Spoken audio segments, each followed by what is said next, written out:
Okay.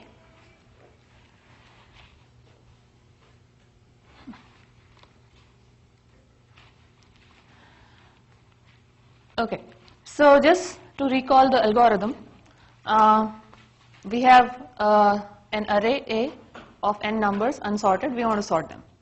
What we do, we pick a number at random, uniformly at random, compare it with all other elements, see what are the smaller elements, what are the bigger elements than this element, and compose those two arrays, smaller than this element and bigger than this element. Let's say those are L and R. And then recursively sort these two arrays. Right? So now we have found the right position of the pivot that we chose in the first round.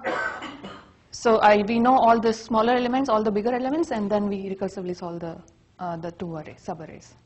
And let's just assume for simplicity that all numbers are distinct, so that we don't have another array which is all the elements which are same as this element. Okay, and then finally we concatenate them. Okay, we know that expected time is n log n. We have seen this, and worst case could be with a very, very tiny probability. Probably it can take n square. Okay, if every time you choose a wrong pivot, which has a kind of very small probability, it may take n square. So the question is, what is the probability that it takes actually order n log n time? So how do we do this kind of analysis? So just recall that we were counting the number of comparisons made by the algorithm. That is our running time. And so we will show that the number of this running time is at most 32 n ln n. Ln n is log base e. Okay, so I'll just call it ln. Ln n is at least 1 minus 1 over n cube. Okay, now you might be wondering why 32 and why n cube. Okay, and as you may guess, they are related. As you increase this 32, this n, the power of n will increase. Okay. So now, what is this probability? So if the size of array is 100, then this number is 1 minus 1 to the 10 to the minus 6, right? So 1 minus 1 over 10, 1 over a million, which is pretty good, 0.999999, right? So this is pretty good, I think. Everybody is happy with this, if we can show this, right? Okay, so how are we going to do this? So first of all, note that there are levels of recursion, right? In the first level, there's an entire array. We choose a pivot. The array breaks into two. Then we are going to repeat the same procedure on these two subarrays. So this is the first level of recursion. Okay? And how many comparisons did we do in that first level of recursion? N minus 1. Now what are we going to do? We are going to again choose two pivots, one for the L array, another for the R array, and compare it with the elements. So for the L array, compare it with the elements in L. For R array, compare it with elements in the R. How many comparisons did we do in the second level?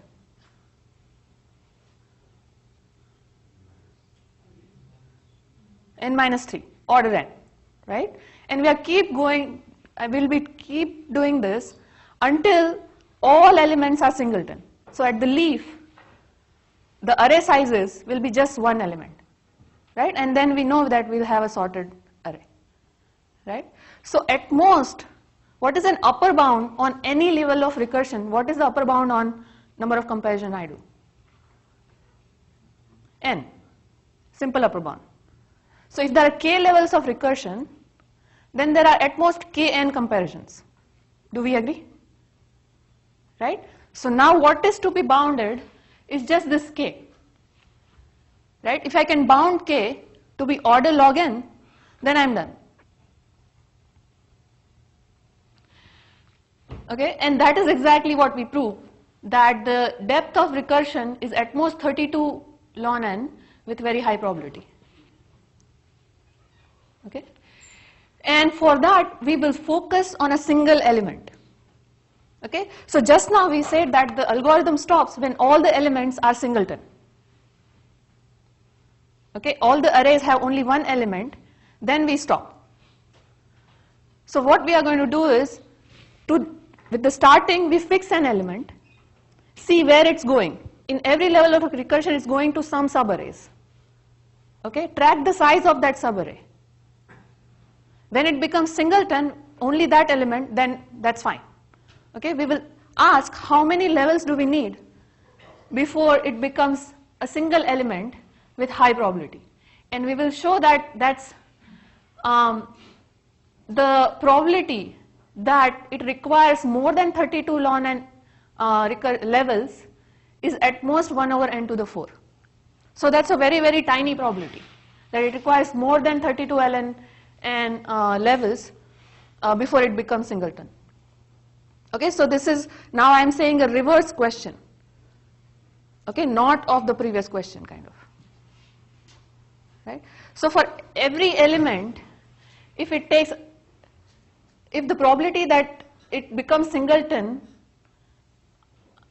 to become a singleton element, it requires more than 32 ln n levels is at most 1 over n to the 4, then what is the probability that there are more than 32 ln n levels of recursion? So we have to apply a union bound here, right? For every individual element, this probability is at most 1 over n to the 4.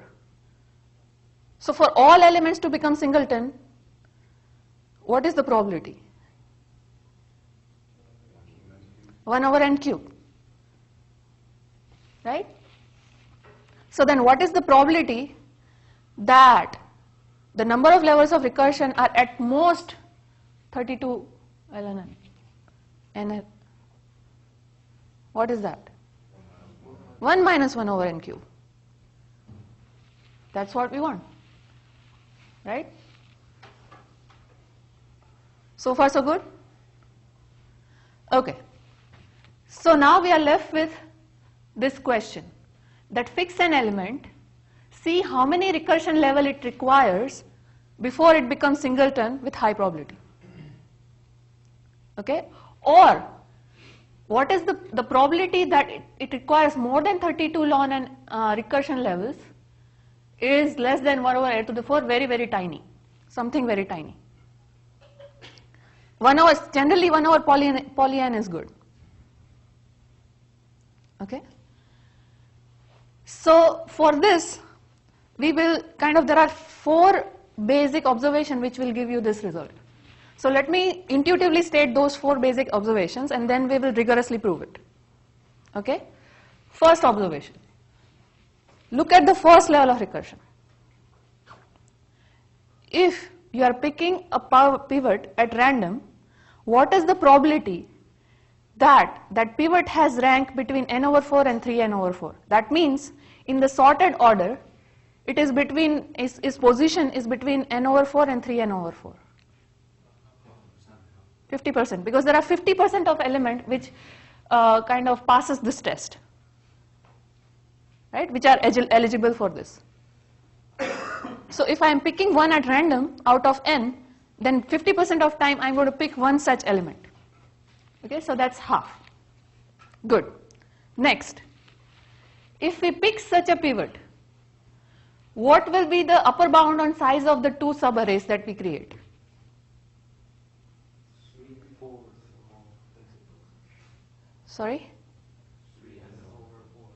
3n over 4, 3/4, right? 75% at most, right? So let's call it a balanced split. Okay, these splits, we like these splits. Why? Because if we keep making such splits, suppose we are so lucky that every time we make such a split, then how many levels of recursion would we require before this element becomes singleton out of array of n? Like average, let's say order, let me order. So every time you are decreasing the size of the array by 25%, 25%. Only 75% remains. Log n. Right? Good. That's what we want. Right? If we are lucky, then this is true. Okay? So if we are every time making it 3/4 size, then we will not need more than 4 ln n number of steps, number of levels. Sorry? Yeah, we will see why we get this 4. It's just because this is log base 2 and it's 3/4. Sorry, this is log base e and this is 3/4. That's why. We will see. Yeah. That's why it's less than or equals, not equals. But we are not so lucky, right? Sometimes we may not do balance split. Okay, sometimes we may do unbalanced split. But if we do the splits enough number of times, we will show that we will be lucky to get 4 ln n number of balance splits. Okay, so we will prove this. If we do 32 ln n splits, then the expectation of balance split is 16 ln n, because every time the probability that that is a balance split is 1/2, right? So expectation is 16 ln n. Out of 32, 16 ln n in expectation should be balanced. Now, 4 ln n is much, much smaller than 16 ln n.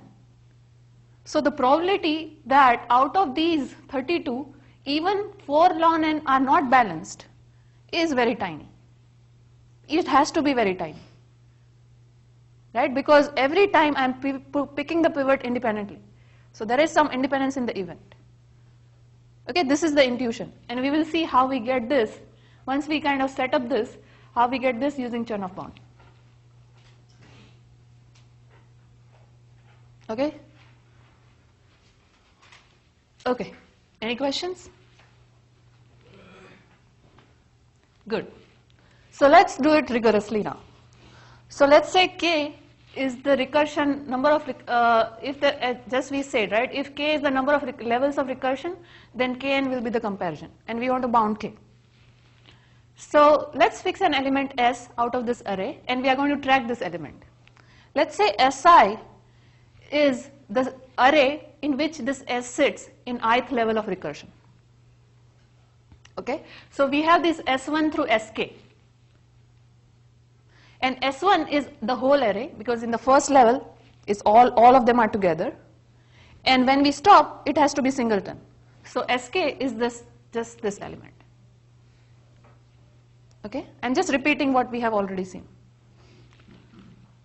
Now I say that S becomes lucky in ith iteration if Si splits into balance split. So Si plus 1, the size of Si plus 1 is at most 3/4 of Si, and the rest is, of course, if this is true, then it has to be that the other is also at most 3/4. No, sorry, both has to be true. It's not, it doesn't follow. Okay? Si plus 1 has at most 3/4 size, and the other array also has, the remaining array also has 3/4 size. Okay? Now, let's say if rho is the number of lucky rounds in first k rounds, then the size of Sk, because every time we are reducing the size by at least 3/4, is 3/4 to the rho times n. Right? Do we agree on this? Every time when we do a balance split, we reduce the size of the array by at least 3/4. Other times we might be reducing by something, but I'm ignoring that completely. Okay? So if I have row balance splits, then the size of the array, remaining array will be 3/4 to the row times n, because n was the starting size. Okay. For the last size to be 1, the row has to be this log to the base 4/3n, but that is kind of upper bounded by 4 ln n.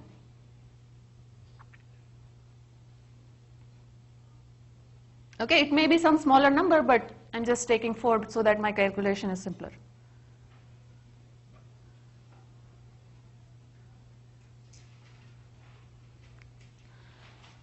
Okay, Now, so we just set up that kind of formally proved that we require 4 ln n balance splits for this element to become singleton. Okay. So let's say xi is a random variable which is 1 if we make balance split in ith iteration when s gets lucky. Okay. Now observe that x1 through xk are independent. Why?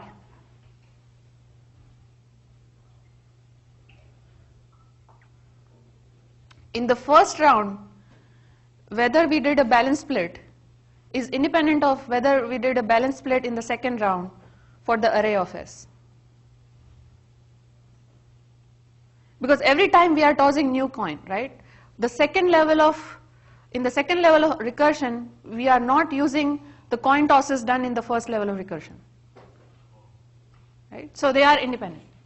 And we had just proved that making a balance split, the probability of that is half. Right? Because half of the elements, every time half of the elements are eligible to make a balance split. Half of the pivots are eligible. And rho is clearly just summation of xi's. Right? Because xi is 1 only when we do a balance split. So rho is counting the number of balance split out of k splits.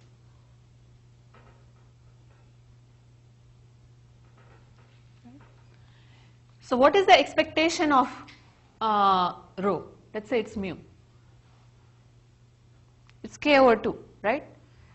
Because the probability that xi is 1 is half, and that is exactly the expectation of xi. Because it's a binary random variable.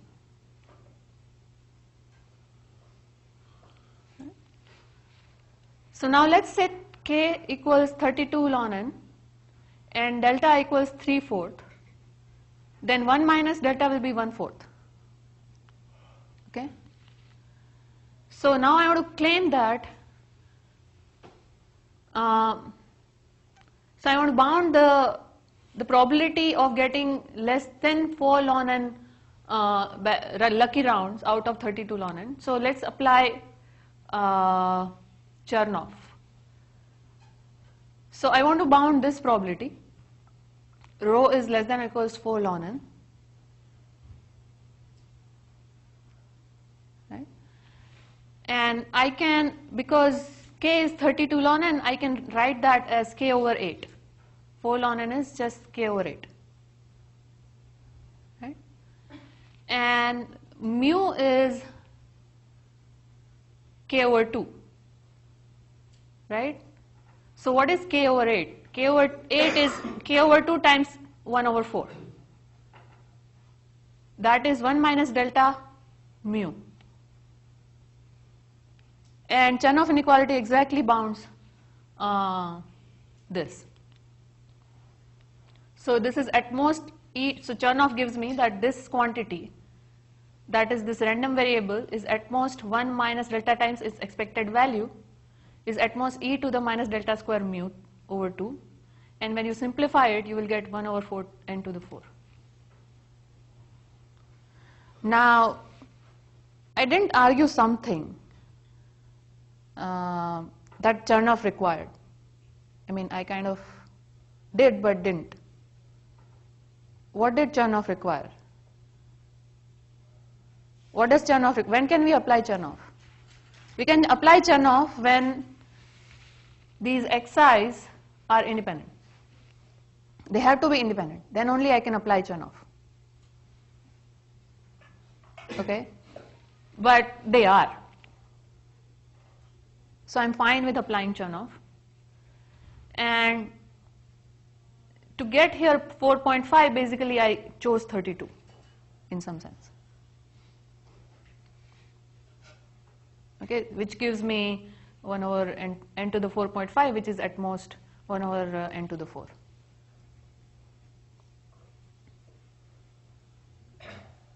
Okay, this is kind of main part of the analysis. Questions? What do you mean the last This one? No, this e to the, This one? no, e to the negative This one? 5. The last, how do you know that is less than 1 over n to the 4? Ah, so what is this?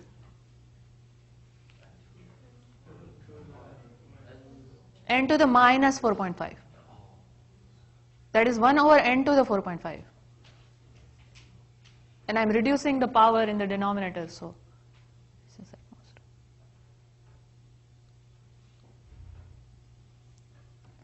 Yeah, these powers of 2 are helpful somehow. They make things simple. Okay, and so for every element, the probability that it requires, so you will not get enough number of balance split is bounded by 1 over n to the 4. So any element not getting enough number of balance split, that is bounded by 1 over n to the cube, right, by union bound. And that's great, that's what we want, because this is very tiny. So by the rest of the probability, every element is getting enough number of balance split, so every element will become singleton. So are you happy with this applying union bound? Why didn't I have to do argue for every element you require 32 ln n, so total you require n ln n, and so total running time is n square ln n. Why not that?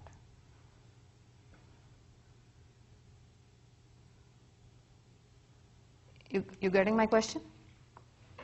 Am I clear?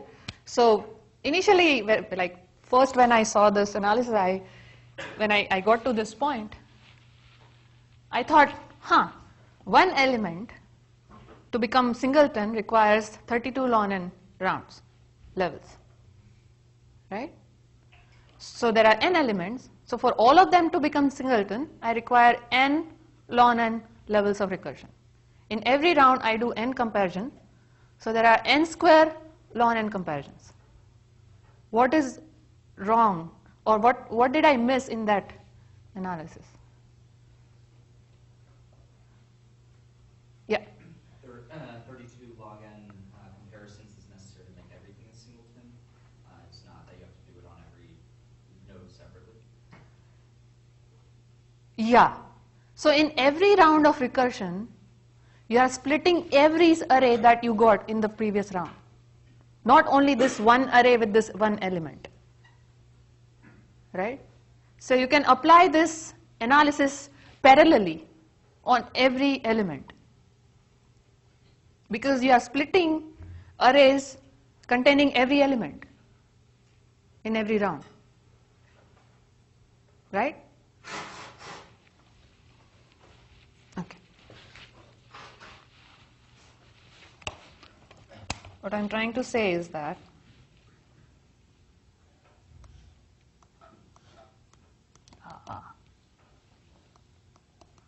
okay.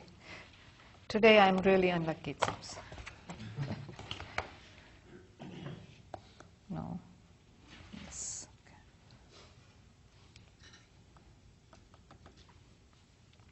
Let's try hand.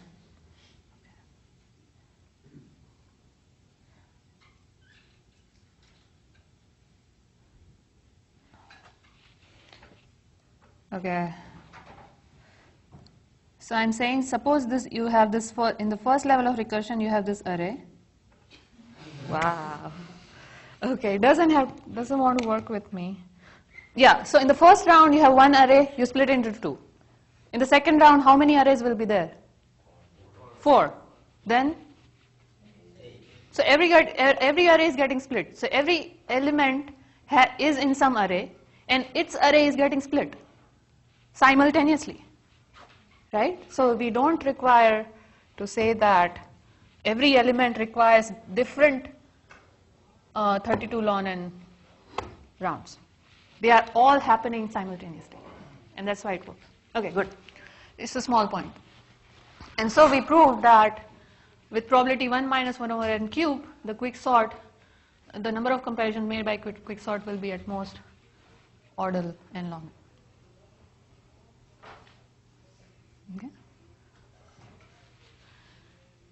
Okay, how do I increase this probability? Suppose I am not happy with 1 minus 1 over a million. I want 1 minus 1 over a billion. What should I change here?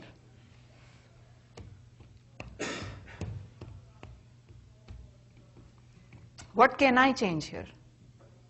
What is the only choice probably I have? Yep, K. Basically, that's the only thing I chose, right? Everything else the algorithm gave me. This half probability, right?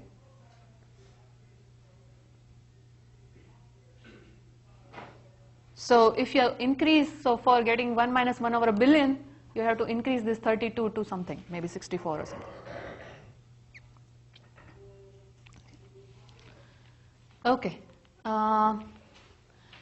Okay, so this kind of finishes quicksort analysis all in all. Okay. Before I move, if there is any question on any of the expectation or with high probability analysis, anything. Good, okay. So before we kind of go to hashing, I want to talk about balls and bins, because first thing, I like it. Second, it is related to hashing somehow. Okay. Okay, let's ask simple question. Suppose I throw n balls uniformly at random into n bins. How many balls land in a bin in expectation? I want to kind of understand what will be the sizes of the bin.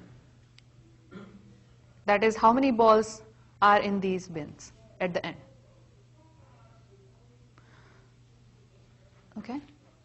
So let's try to understand this. So let's fix a bin, because I'm talking about I'm not talking about like max or average or any particular bin, right? I pick some bin and I ask how many balls will land up in this? What will be the size of this bin? Okay? So let's fix a bin, say j. Let's say xij is the random variable, which is 1 if ith ball falls into jth bin, and otherwise it's 0. What is the probability that xij is 1?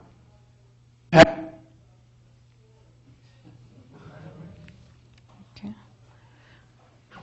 What is the probability that xij? So, Seriously?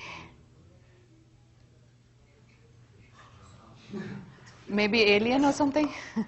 From where? Next door. It's picking up his From the... next lecture. Yeah, it's picking up his. Does it do it? I mean, it has momentarily, but No, but it has never done this before. I've never seen it. Okay, so we have too many, He's pretty loud, so he's just probably. Yeah.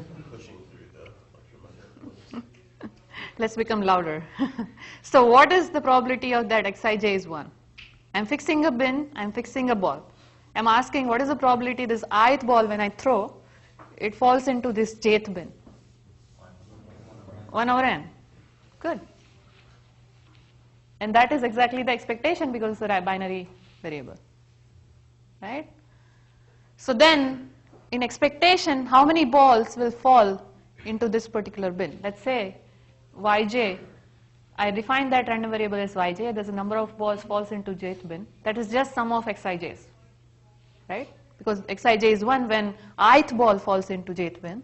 I sum over all the i's from 1 to n. That is the number of balls falls into this bin. So what's the expectation of yj? 1. Right? Because just push the expectation in side. That's the beauty of expectation, linearity. And all of these are 1 over n. So n times 1 over n, that's 1. Great. This is really nice, right? We really wanted that all bin sizes are small. Okay, let me change the question now. Now what I do is, I throw these balls, look at the maximum size of the bin. Look at the bin which has maximum number of balls. And look at its size. What is this value in expectation? So I'm doing expectation of max of yj's. So if I swap this max and expectation, so if I do max of expectation of yj, then what is that? 1, because every expectation of yj is 1, right? So if I do max outside, that's fine, that's just 1. But now I'm asking a different question. You have to understand this point, okay? I do this event of throwing balls. Now I look at all the bins. Pick the one that has the maximum number of balls. I look at what is that size. And I want to look at that value in expectation. What's your guess? Random guess. Is it 1? Okay, bigger than 1, I can expect that. Probably because we are looking at maximum. But how bigger? Is it order 1? Order something? I mean, it's not easy to guess. But it's not order 1. That was surprising to me. So we will see it is ln n over ln n. Okay, at most. It's not order 1, but it's not too bad either. Okay, so let's try to analyze this question. Kind of come up with an upper bound for this expectation. So let's define z, another random variable with just max of yj's. And we want to compute this expectation of z. There are many ways to do this, okay? One possible way is you look at, just open up the expectation formula as is, right? So there are, what are the possible values of z? 1 through n, right? Maximum bin size can be 1, or it could be n. The maximum, because n are the number, yeah. To be 0? Good, yes, it could be 0. No, it cannot be 0, sorry. It cannot be 0. Sorry? Oh, the max. It's max, right? So it cannot be 0. Yeah. So it's just the probability that the maximum value is k and times k. This is the normal formula for expectation, right? But the problem is, how do I compute this probability that the maximum bin size is exactly k? So what am I asking? You have to count. So there are whatever number of ways to throw balls into bins, right? You can count that. I'm not doing that. You can do that. Out of that, you have to count the number of configurations where every bin size is at most k, and there is at least one bin size which is exactly k. This is too painful, right? There are too many to count. Right? So let's not do this way. Okay? Instead, let's kind of reduce the problem to some kind of high probability statement and then use these Chernov-Chebyshev, one of these. Okay? So how do we reduce expectation to a high probability question? So suppose I tell you magically that I can prove that the probability that the maximum size is greater than 3 ln n over ln n is at most 1 over n square, then we are kind of done. Then I can prove that the expectation is at most order ln n over ln n. Why is that? So first of all, let me define this value, weird value by a, so that I don't have to keep saying that. Okay? So then what is the expectation of z? That is upper bounded by, so remember here I had k. But if my k value is at most a, then I can do less than or equals and replace it with a. Right? So k going from 1 through a, probability that z equals k times a, plus for the rest of the cases, the z value is at most n.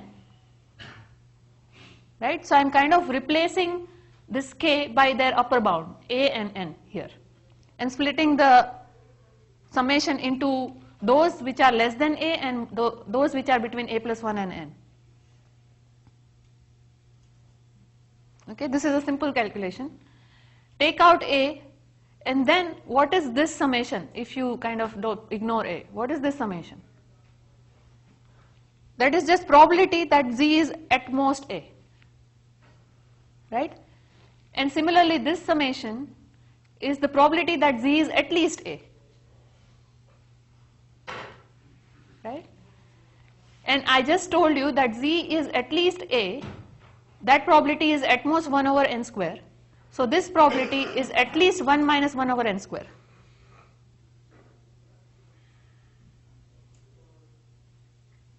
Right? So what I get is this expression, but n times 1 over n square is just 1 over n, which is a very, very tiny value.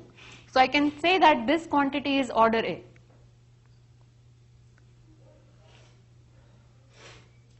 Right? So kind of proving some kind of high probability statement for bad events subsumes computation of expected value. Okay, so suppose you have some expected value in mind. You try to prove that the random variable takes more than that value or some C times that value, is that probability is very tiny, and then you are done basically. That's what I want to point out. Okay, so if you can get this if part, then we get the upper bound on the expectation, which is almost same as this our guess.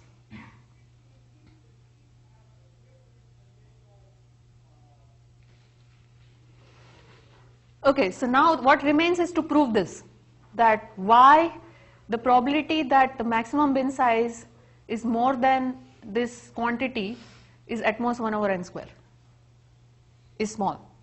Why is that? Again, we will use Chernoff bound actually. Okay, so this question kind of we reduced it to the question high probability state question. Okay, so again Yj was the number of balls in bin J. So we are going to do Chernoff and union like we did for the quicksort. Okay, so we are going to argue for each individual Yj first. Okay, and then because we are doing max, we will do union bound. So let me say what I mean by that. So first of all, expectation of Yj is 1. We had proved this the first thing, right? So now what is the probability that Yj is greater than or equals this expectation plus this quantity, 3 ln n over ln n. So we are going really, really far from the expectation. And that has to be tiny, right? Because we are throwing these balls independently, right? So I can rephrase this question, just multiply, because this multiply by Eyj, that's 1, that's okay. This is the same statement. And then the Chernoff will, this is e to the delta, this is delta. So e to the minus delta square mu over 3. Mu is just expectation of Yj, that is 1. So basically just square of this weird term 3 ln n over ln n divided by 3. Okay? Because we have 3 square and divide by 3, 3 cancels. So we have minus 3, and this quantity I have split ln n to square root ln n, square root ln n, and the rest are just same. I cancel 1, 3 and split ln n to square root ln n times square root ln n. Okay? Now look at this square root ln n divided by ln n. That value is at most 1 if the value of n is high enough. Right? Square root ln is more than ln n. Right? And because it is in the power with the negation, we get less than or equals this quantity. Right? And square root ln n square is just ln n, and this is 1 over n cube.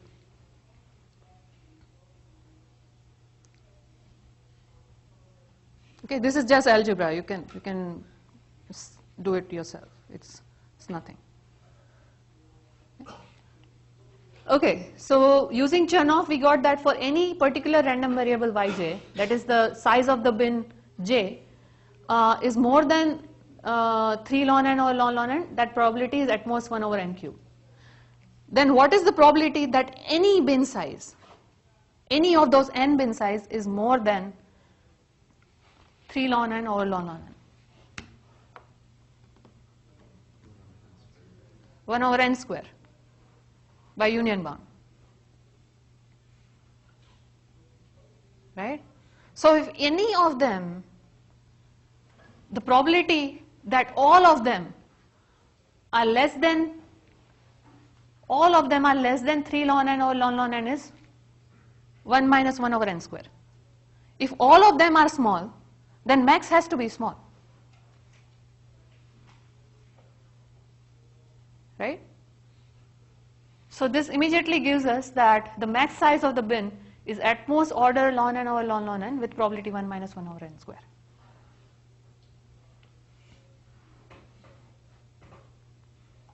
Questions? Did I lose you somewhere?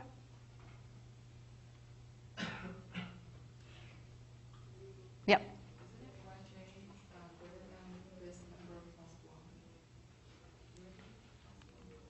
So I subsume plus win in order, kind of. So here I said greater than or equals, right? But I wanted the probability for strictly greater than. Good point. That's a very good observation. Okay. The yj's are integer variables. So if it is greater than or equals 1 plus, so strictly greater than 3 ln n over ln n is same as greater than or equals 1 plus.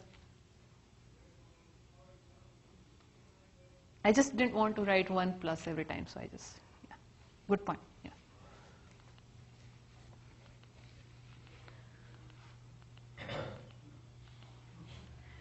Okay. So 2 points. 1 point, when I'm throwing balls independently, randomly into bins, expected bin size is 1. Simple analysis, very nice result. Order 1, right? But the max could be, even in expectation, ln n over ln n. Okay? Now, and the second point is that if you want to do expectation analysis and expectation, sometimes it helps to do analysis with high probability analysis. Even though at the face of it, it may seem like doing expectation analysis is easier than high probability analysis. Because for high probability analysis, we can use those Chernoff, Chebyshev, these inequalities, nice inequalities. Okay? Now I want to go to hashing. Okay? So what is hashing? So hashing is kind of, you want to store a set of numbers, elements, graphs, blah, blah, blah, whatever, so that you can retrieve them fast. Okay? You want to do storing, so insertion, deletion, lookup, everything in order 1. Right? I mean, the best data structure you can think of. Okay? And we are going to do, this is too much to ask for from deterministic kind of methods, right? So we are going to do randomization, and we are going to do talking about things in expectation. Okay? And somehow I feel, so it seems like it's kind of related to throwing balls into bins. Okay? So imagine you have this shelf, okay, a table in some sense. You want to store things into this table. You can just throw them independently at random in that. What do you want is you just have like very, very tiny space into each box. Okay? Then it's like throwing, so you want to make sure that in no box gets like filled up too much. Right? So it's, if you have like a million of them, you cannot, and you don't want to kind of go over them, then you just want to, from that very distant, throw them. Right? Now this is nice for storing and making sure that no particular box gets more than some amount, or say get with good probability order 1 and so on.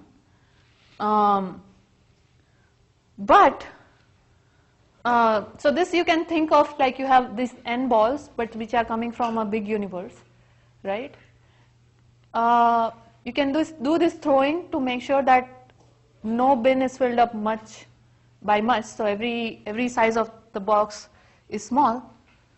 But you just don't want to store them. You may also want to retrieve or ask whether this particular document is inside this storage or not. Right? Like suppose you are managing these big warehouses for Target or something. Right? You may want to see whether you have some item or not. Right? So you also have to do lookup, which this throwing balls into bins doesn't allow you. So we have to do this throwing still randomly but very cleverly so that we can retrieve. Okay, and that's hashing. I feel it's amazing. Okay. So let's do things more formally. So you have this universe of keys, okay, from which you are going to get some subset to be stored. Okay, and the way you want to store it is this, so that your search or lookup, your insert and your delete, all of these operations are very fast. By very fast I mean order 1. Okay. Now there can be two types of structure. In some cases S may be static. It's not changing frequently. In some other cases, like dictionary, you don't add new words every day. Or maybe you do, but then not too many. Or it may be really dynamic. You are deleting, adding, lookup, deleting, adding, lookup, doing everything very fast. Okay? And so what are possible examples for this? Very dynamic.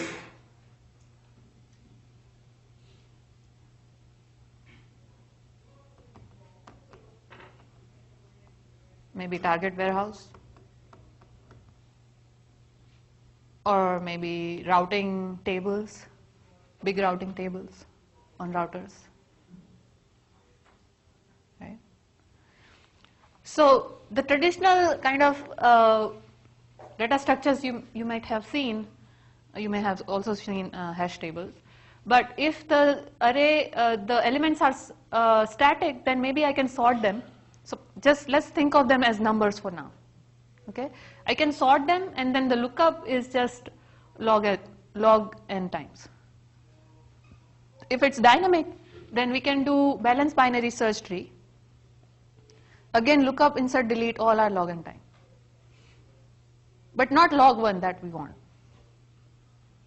Okay, so we should ask ourselves, should tables be really sorted? Should we really store tables in sorted orders?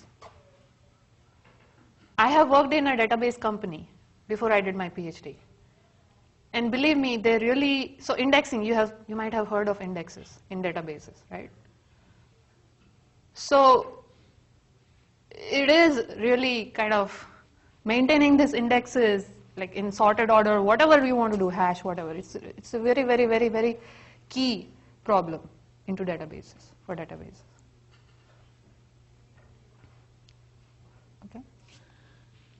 And this is actually a paper by this name by Andy Yao. You know where he did his PhD? UIUC. And he is a Turing Award winner. Turing Award is kind of a Nobel Prize in computer science.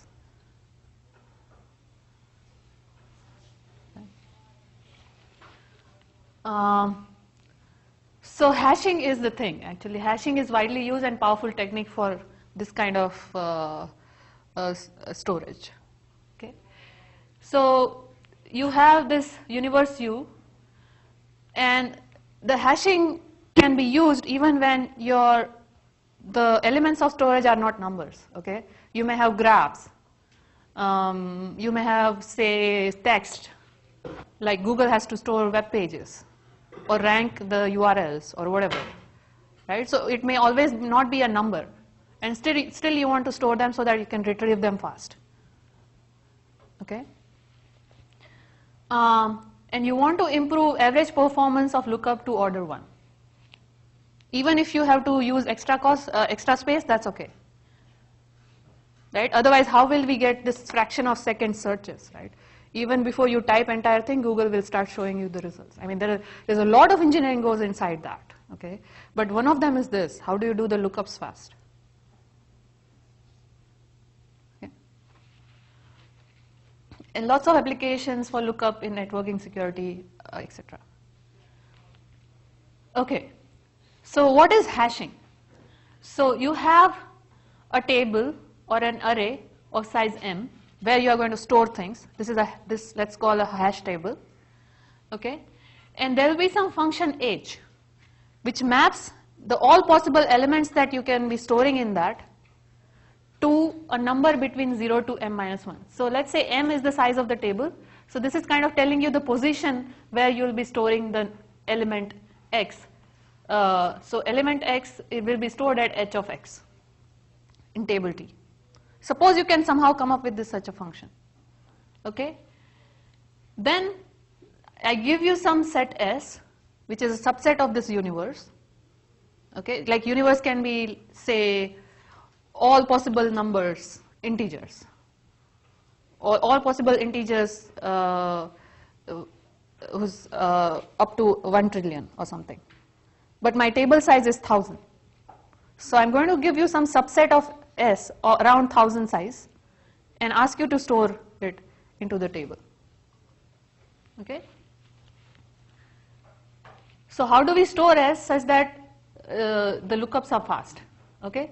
So you take element X and hash it to a distinct slot in T. So let's say X is hashed to h of x. And if we are very, very lucky, h is such that every time the element goes to a different slot, then we are happy, right? If 2 elements go to the same slot, then we are in a mess, right? Which one do we store? But if only one of them goes to a slot, then we are happy. Okay, ideally we want such kind of hash functions. And lookup is easy, right? If I ask you whether y is inside the table or not, you just compute h of y, look at the position h of y, see whether there is this element sitting there. If yes, then it's in the array, otherwise it's not. So lookup is order 1. But this ideal situation is not going to happen, right? If size of table is less than the size of the universe, then by pigeonhole principle, there has to be 2 elements in the universe which can map to the same position. And if my set has those 2 elements, then I am in a mess. Right? So I have to somehow resolve collisions, because collisions are unavoidable. Because typically we will have a universe of a huge possible elements, out of which we want to store some of them. But some of them you may not kind of always know a priori when you choose a hash function. Okay? So how do we handle collisions? So suppose it happens that some 2 elements x and y hashes to the same position. Then there is one way to handle is called chaining. So it's easy to. Okay.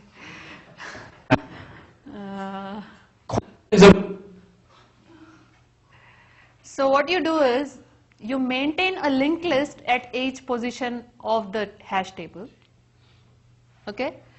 The entry of the table points to the starting of the linked list. And just store as whatever elements hashes to the same position in a linked list.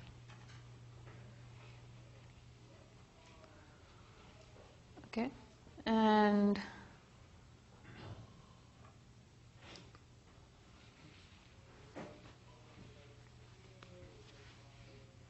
There's something here which I now don't remember.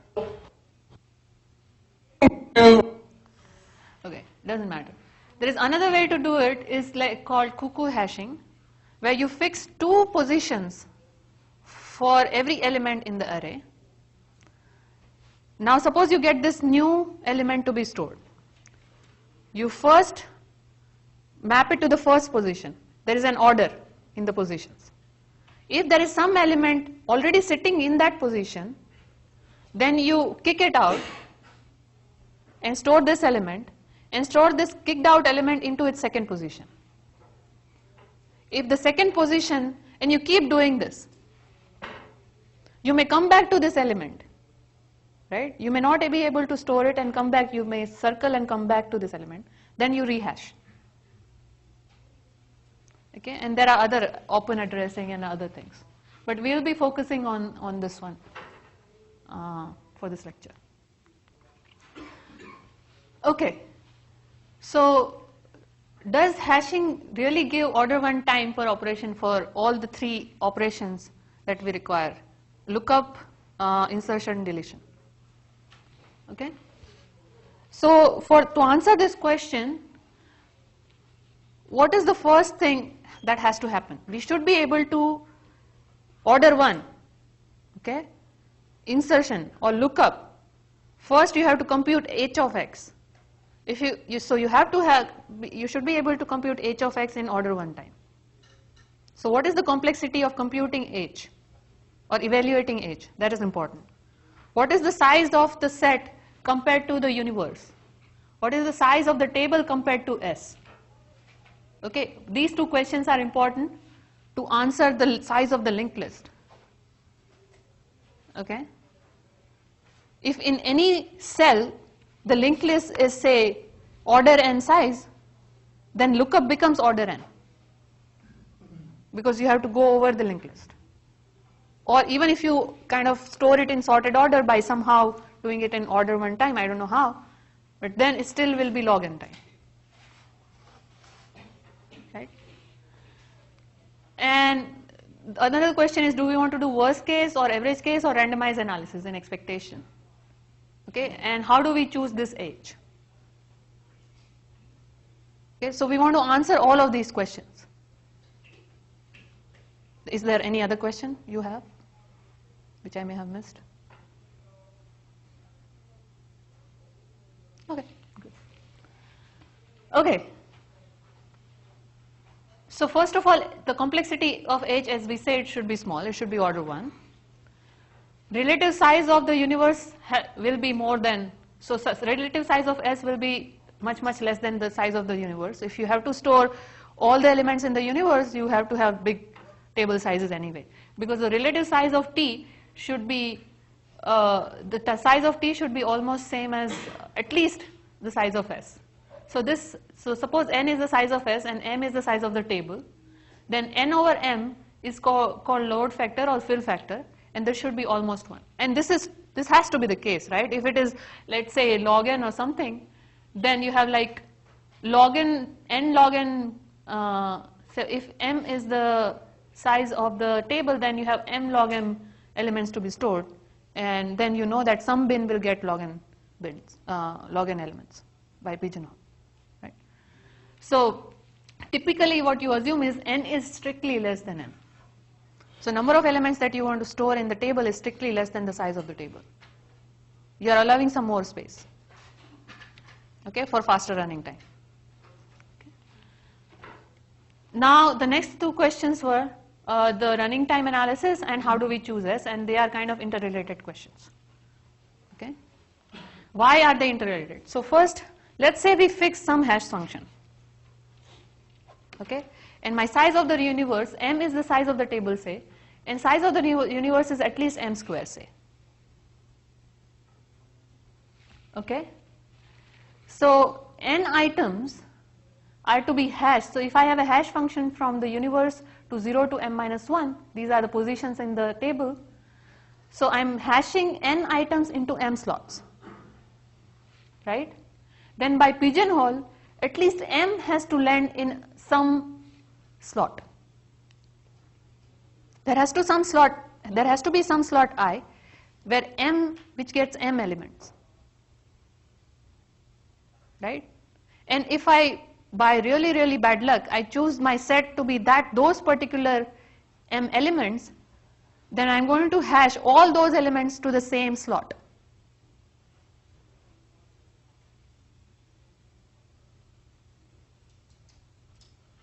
Okay? And this is really bad. Okay, so for every hash function, there is a very, very bad set.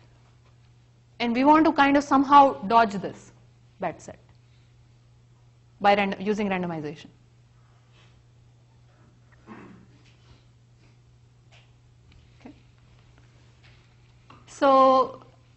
Okay. So we want to choose some hash function. So this is just an aside. How many possible hash functions are there if I want to be hashing U elements in the table size M? How many possible different hash functions are there? Forget about how good they are or how bad they are. Just how many possible ways are there to do this? M to the U, right? Because for every element of the universe, I have M possible numbers. So M to the U. Then, what will be the description of one such hash function? If I want to represent all of these hash functions, what will be the number of bits I require to represent any one of them?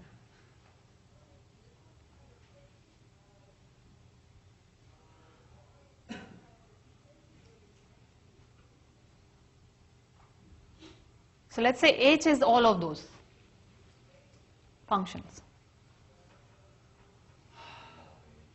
Log H. Right?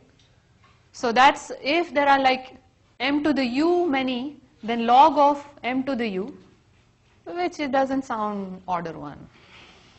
Right? Because if you cannot even represent the hash function in order 1, then you won't be evaluating it in order 1 time.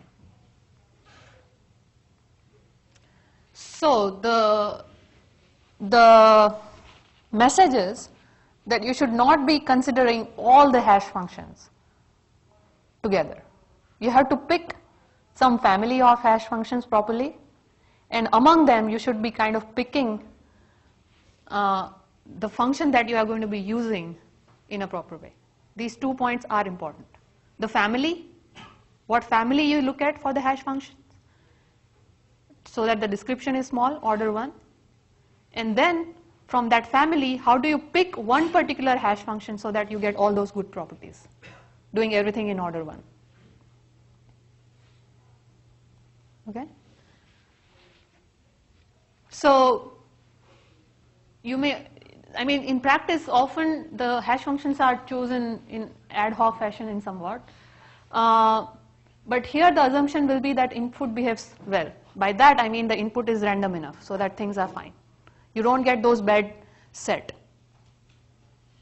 of M elements which all map to the same position. Okay?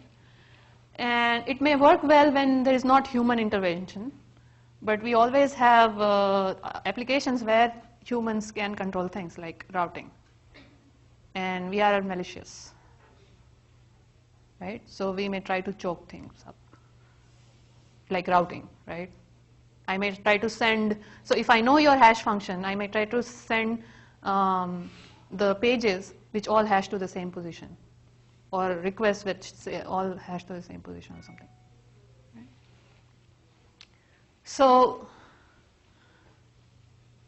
all in all, like there are these parameters. N is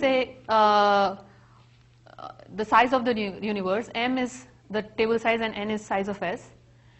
So let's say H, we are going to choose a family, and for each hash function in this family, it should be efficiently evaluated. We should be choosing the edge at random, right? Because we don't want to be susceptible to these attacks. So the adversary should not know what H we picked, right? So we pick it at random. We will be picking it at random. And once, because we have this randomization, we will be asking for randomized guarantees. Okay? So what is that? So it should have the property that for any fixed set S of U of size m, the expected number of collisions for a function that is chosen randomly from H, it should be small. Okay? So we are fixing the set that we want to store, that is S. Now we are picking a function at random. Okay? And then we ask for the guarantees, order 1 expected running time guarantees under that. Okay, so let's try to formalize that a bit. So yeah, so this we already answered the question. Why not allow the H to be all the functions? Because it is just the representation of a function is too huge. Okay. So what are the good families of, so we don't want H, the family to be all the functions. So we want some good and compact family which can be evaluated and represented in order 1 time. So what are those families? So first of all, let's define the properties that we want from the family, and then we will see what are those families. Okay, we have 5 minutes, less than 5 minutes. Okay, so if I tell you that if I pick a function at random from my family, then probability that some element maps to I is 1 over m for every I between 0 and m and for every element. Will you be happy? So for any particular element going to any particular position, that probability is 1 over m. Can you tell me a family of hash function which does exactly this, but still maps all the elements to the same position? Yeah. Modular, using mod, and then it'll be uniform over some set of integers. That's a very good family. So I'm just asking that, yes, you are right, that will kind of work, and that is what I'm going towards. But there is a very bad family which satisfies this property, but it's not good. You can think about it, we can answer this question next time. So there is more refined property which is that the probability, so we are picking H, you fix X and Y element, any 2 distinct element. Now we are picking H at random from the family. You want that the probability of H of X equals H of Y is 1 over m. This is actually what you want, okay? That this probability that there is a collision is very, very small. And you cannot improve this. Okay, if there are m positions, you cannot improve this. Okay, and let me define such a family by universal. It's also called 2 universal because you are saying that there is no 2 elements collide. You could also ask that no k elements collide. Okay, you take a group of k elements, none of them map to the same position, like h of x equals h of y equals so on. Okay, so this is called 2 universal, and this is the kind of family we are looking at. I mean, we want. Why? Because if we have such a family, then we can ask what will be the expected size of the linked list. Okay, so let's say, so let me just finish this part. What will be the expected size of the linked list if we have such a family? Okay, so let's say, look at the element x. Let's say it maps to this h of x. Now let's see how many elements actually map to the same position. Okay, let's say this list is L of x. So L of x is all the elements which map to same as where x maps. Okay, and I'm asking what is the expected size of L of x. Okay, now for any other element y, let's say ay is the event that x and y map to the same position. And let's say dy is the random variable which is the indicator random variable for this event. So dy is 1 if y maps to the same position as x. What is the probability of that? under universal mapping. That was 1 over m. Right? If I pick h at random, then probability that y maps to the same position as x, the probability is 1 over m. I am assuming that. Let's assume that.